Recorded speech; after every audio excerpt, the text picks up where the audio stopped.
What have you heard about this roundabout? Locally, people know that this is a roundabout where you have to be very careful.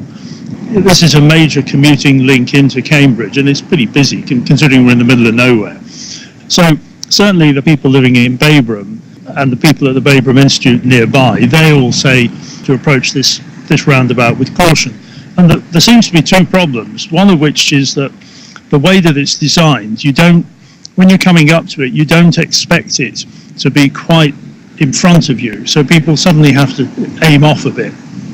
But the other problem, which is what I got the county council to do some research on, is that whether the surface of the roundabout is defective, because that seems to be the cause of the spinning that people have been reporting. Apparently there were 8 spins. Yeah, I've heard that, and I guess it depends, at what time of day. If the road surface is wet, that probably doesn't help. So about 6 months ago, after that report, and after the parish council was saying, look, we've got to do something here. So I said, got the county council to do some research, but they bounced the lasers off the surface of the road to see whether there's any problem with the texture of the road surface, or whether there are little sort of peaks and troughs in it that you can't actually see that would cause that spinning. Well, it's quite technical and they're still working through it, and actually I wish they'd get on with it.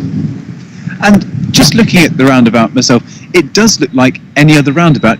It's a roundabout that sort of comes up at you fairly quickly, and I guess if you don't know it, that's the problem. Then suddenly you find yourself trying to adjust, and maybe if you're not a very experienced driver, then you might find yourself in difficulties. People need to drive carefully, but there's clearly something going on here, because you don't get spinning roundabouts everywhere else, and this seems to be a phenomenon.